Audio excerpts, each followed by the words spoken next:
Hello दोस्तों कहानी को सुनते सुनते वीडियो को लाइक और चैनल को सब्सक्राइब कर लीजिएगा। तो चलिए स्टार्ट करते हैं। बच्चों की गर्मी की छुट्टियां हुए अभी 2 दिन ही हुए थे। सुबह सुबह पापा का कॉल आ गया। बोले, बेटा कब आओगी? मैंने अनमने मन से बोल दिया, पापा कुछ पक्का नहीं है आऊँगी या नहीं। शशि टूर पर गए हैं, उनके आने के बाद देखती हूँ। पापा की आवाज़ रुआंसी हो गई। बोले, बेटा तुम्हारी माँ नहीं है तो क्या हुआ?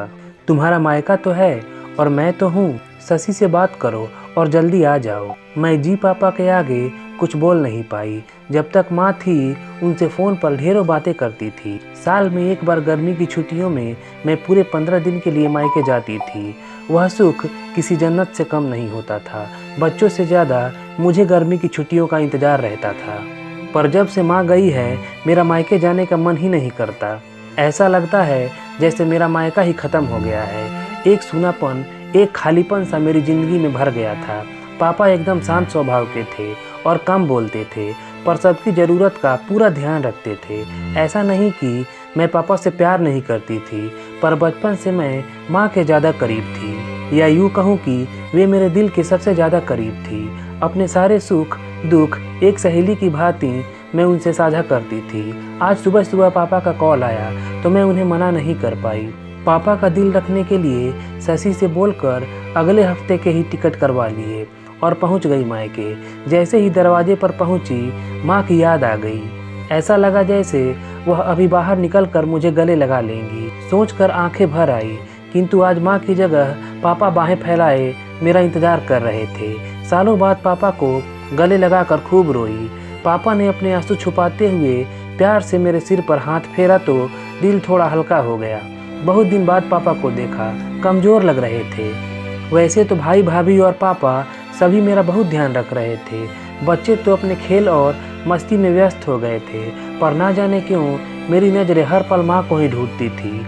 आज भी पापा पहले की तरह रोज़ खाने के बाद मेरी पसंदीदा मटका कुल्फ़ी लाना नहीं भूलते थे।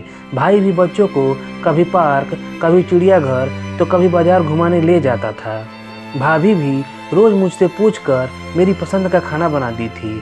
सब कुछ पहले की तरह ही था, बस माँ नहीं थी। इस बार मायके में मेरा दिल नहीं लग रहा था। माँ की कमी मुझे बहुत खल रही थी। शशि को कॉल करके मैंने 2 दिन बाद का ही टिकट करवा लिया।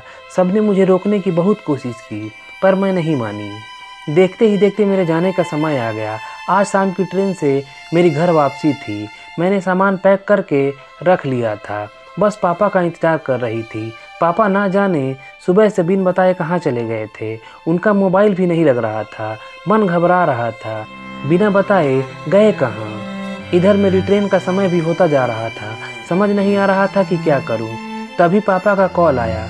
बोले, गुड़िया तुम लोग स्टेशन पहुँच जाओ, मैं सीधे वहीं पहुँच रहा हूँ।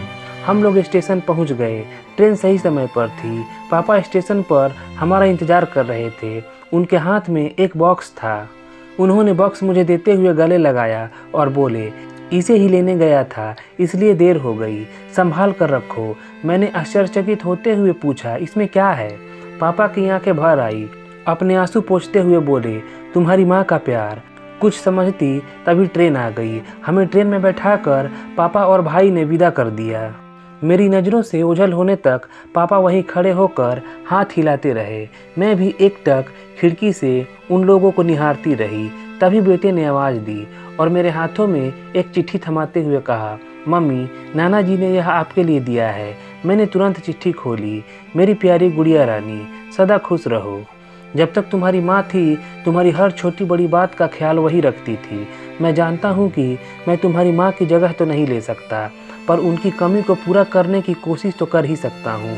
आज तुम्हारी माँ होती तो हमेशा की तरह तुम्हारे लिए अपने हाथों से पापड़ अचार बनाकर साथ भेजती। माँ के हाथ का तो नहीं, पर उसके स्वाद जैसा सब सामान एक दुकानदार से बनवाने की कोशिश की है। उम्मीद है तुम्हें पसंद आएगा। और हाँ बेटा, माँ नहीं है तो क्या हुआ, तुम्हारा मायका और हम तो हैं। पहले की ही तरह तुम्हारा इंतज़ार रहेगा।